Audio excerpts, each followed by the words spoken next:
Dawn over a silent forest a few hundred miles from the South Pole.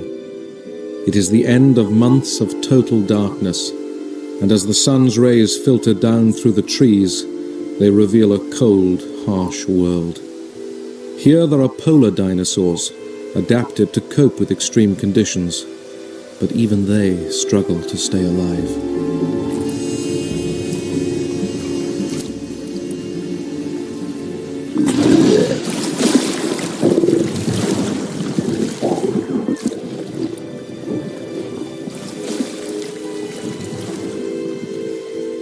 This far south, the first day of spring lasts only a few minutes, but it triggers the start of an astonishing story of survival through the polar year.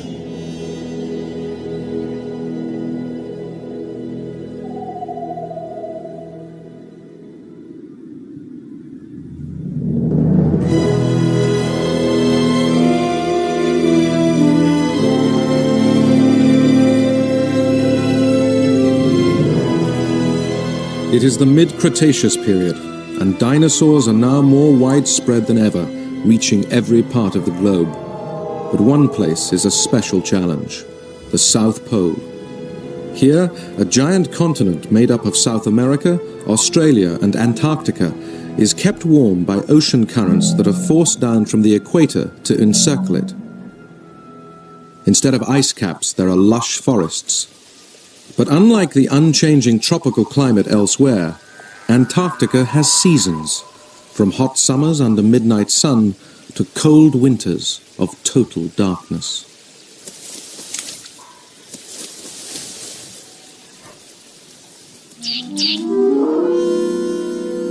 Lielanosaura is a dinosaur that has adapted to this extreme climate. Throughout the winter, they survive in the warm, sheltered heart of the thick forest, but now in spring, they emerge to feed on the fresh plant growth. They are just 2 meters long, and their most distinctive feature is their large eyes, which help them find food in the dark winter. These dinosaurs are sociable little animals that live in small clans, enabling them to make the most of scarce resources. The clan is dominated by one breeding pair, and the hierarchy ensures that a Lielanosaura is always on lookout duty. He regularly issues reassuring clicks as long as the coast is clear.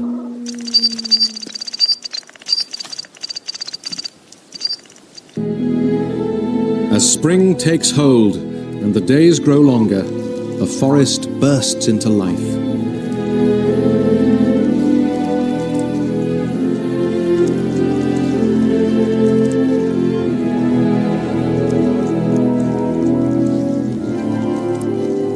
Many of the plants in these unique conifer and fern forests have specially adapted to lie dormant during the dark of winter, and only with the spring light do they start to photosynthesize again.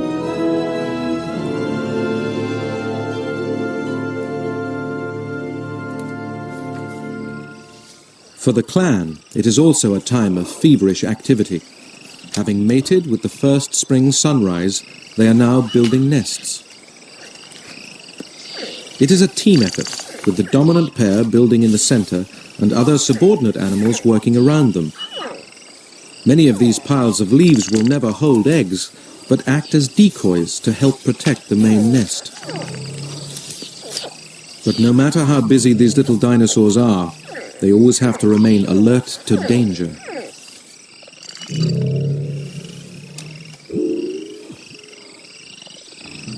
A polar allosaur, a summer visitor from warmer lands to the north.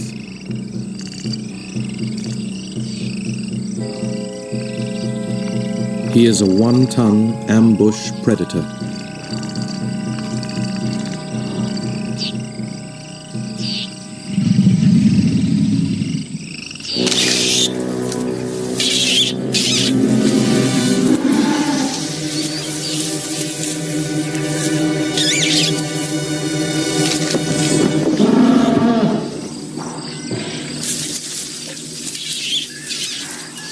The allosaur is the largest and fiercest killer in the forest, but he was spotted early enough by the sentry, and as the clan melt into the undergrowth, he is no match for their speed and agility.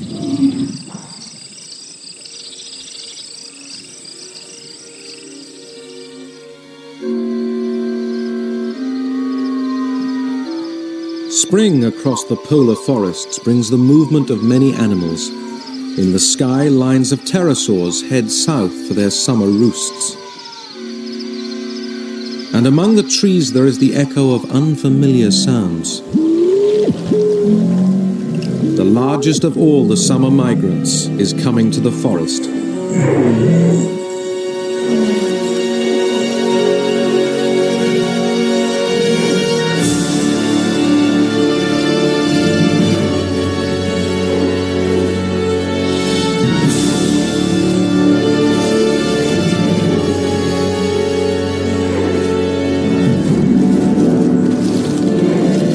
These unusual calls herald the arrival of huge herds of Mutabarosaurus from the north. For the last 2 months they have been migrating 800 kilometers down the coast of Australia, following the sun to the south. These dinosaurs move towards the pole every year to strip the lush vegetation and find secure sites to lay their eggs.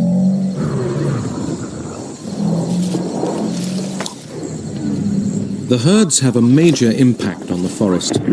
Each massive adult weighs about 3 tons and can pluck food from branches several meters off the ground. While feeding, the dinosaurs keep in touch using their specially adapted noses to produce a range of trumpeting calls.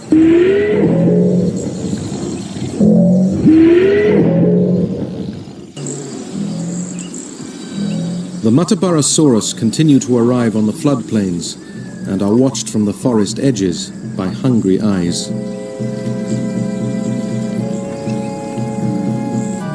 The allosaur is testing the herd, probing for sick or old animals. These herbivores are slow, but find safety in size and numbers.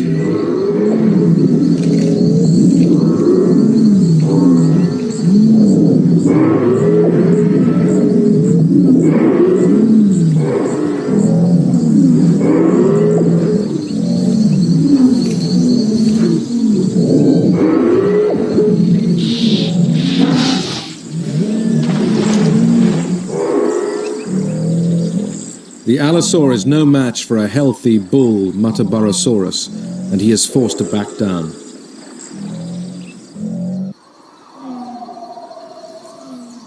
By late spring, the tree ferns and conifers are in full flush and have formed a thick canopy, soaking up every bit of sunlight. Out in the open, the Mutabarosaurus herd is being tormented by bloodsuckers. Summer brings out swarms of biting flies, and although dinosaurs are covered in tough, scaly skin, they do have softer parts. The insects concentrate on areas like the inside of the ear, where their mouths can pierce the skin and suck out a meal.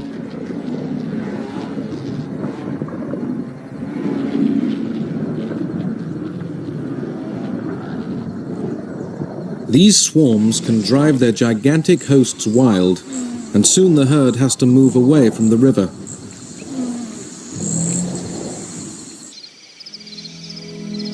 Inside the forest, the Lielanosaura enjoy the summer bounty and, despite the dangers around them, sleep. During these long months of sun, they rely heavily on their patterned skin to camouflage them among the ferns.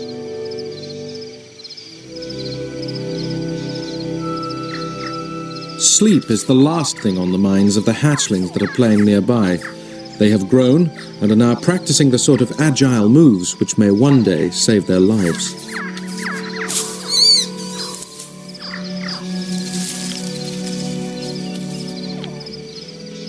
Wherever the young are, their mother is not far away, acting as lookout for her increasingly active brood.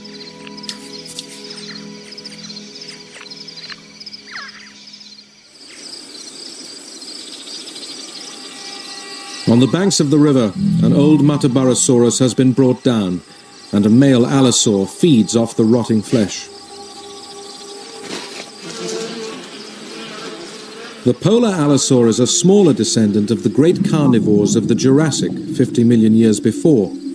His type are rare in the Cretaceous, but they survive here at the South Pole.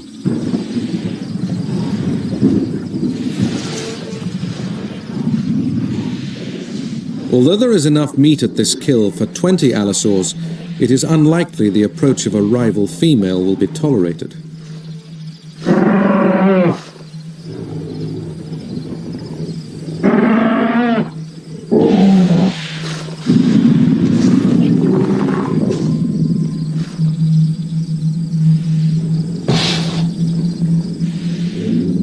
She is driven away by the hungry male.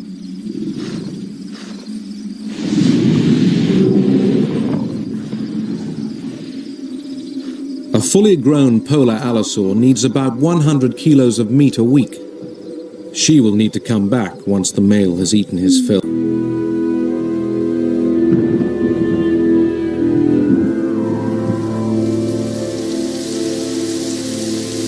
In the time of dinosaurs, Antarctica suffers regular summer thunderstorms that sweep across the polar forest, causing widespread flooding.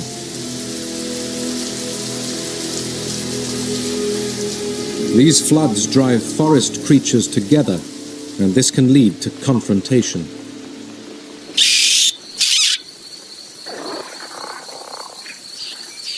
The Lielanosaura have spotted a rival clan, and it is enough to trigger an aggressive response. Each clan must defend its area of forest so it does not face competition for food. It is crucial that the interlopers are put off by a convincing show of strength.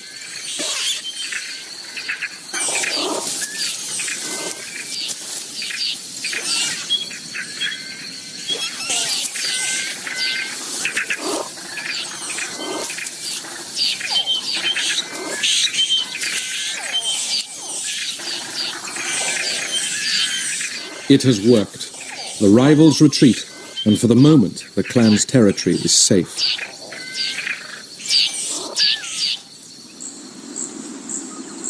After the rains, the floodwaters quickly subside, and dinosaurs can return to the riverbanks to feed. When there is plenty of food, herbivores can be very tolerant of each other. As the Metabarosaurus pluck and tear at the podocarp trees, the Lielanosaurus scamper among them, gathering up the red fruit that gets scattered on the ground.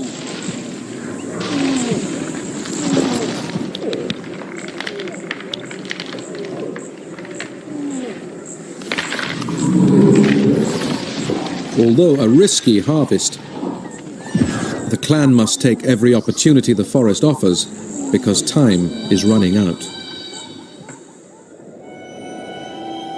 The seasons draw on, and for the first time in 4 months, the sun sets. Autumn has arrived, and the forest prepares for a polar winter.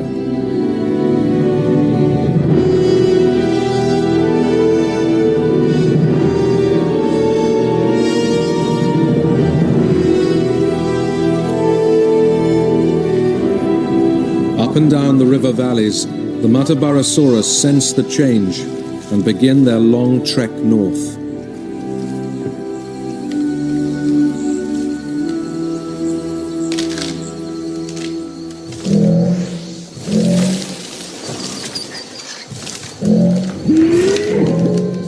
Occasionally, some of these giant migrants get lost in the forest. But what for them is a minor problem can mean life or death for the Lielanosaura clan.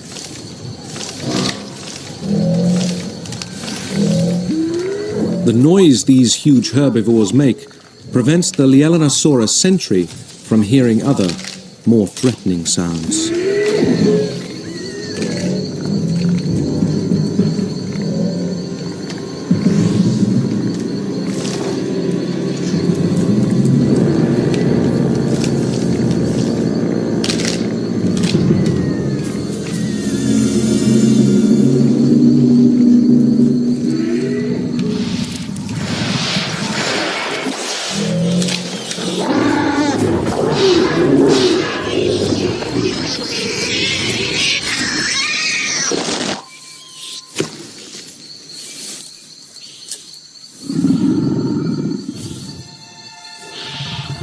The giant carnivore has killed the dominant female.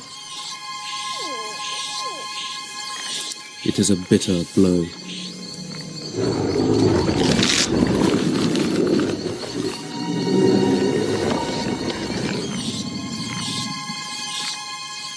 Winter is coming, and without a lead female, there will be tension in the clan.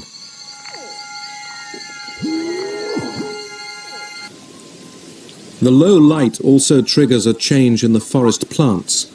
They stop growing, and photosynthesis grinds to a halt.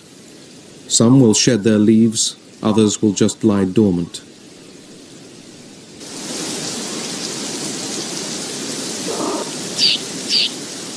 The Dinosaurs now have to work extra hard to find food, searching for fungus and nutritious roots beneath the forest floor.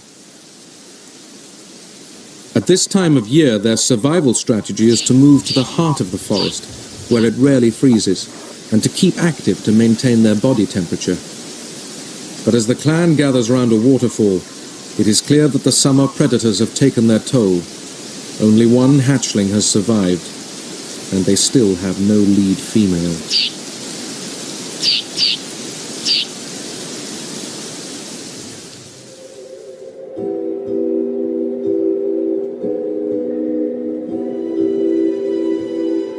Towards the end of autumn, the last day passes in a few minutes, and the long twilight begins.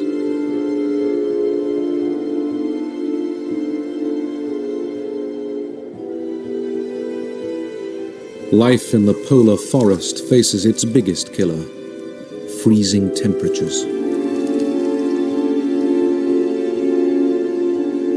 Some polar creatures, like the weta, have learned to cope with the cold by allowing themselves to become frozen.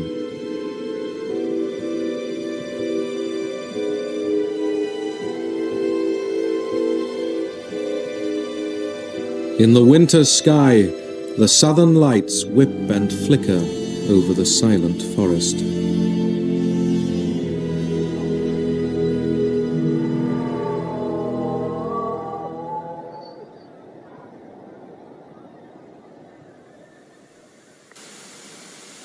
There has been no light for 2 months, and another cold snap forces the clan to take drastic action.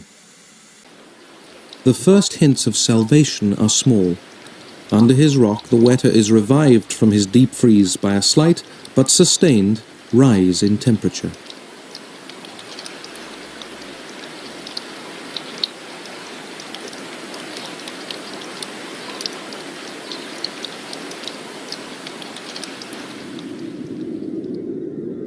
On the horizon, the sun's rays grow stronger, and there is the promise of spring.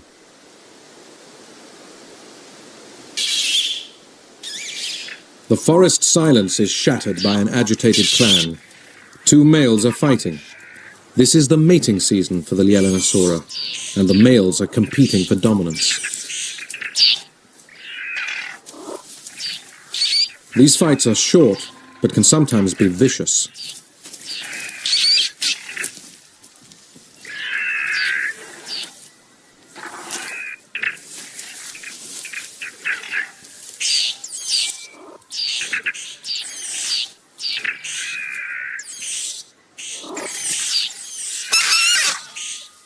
Having asserted his authority, the victorious male chooses a mate, and at last, the clan can start to re-establish round a dominant pair. Their annual struggle to survive can begin again.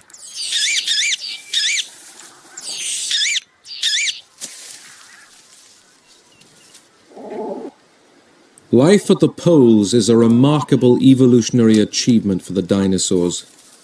But eventually, a slight cooling in the world's climate will spell doom for these lush Antarctic forests. And without them, all these unique dinosaurs will also disappear.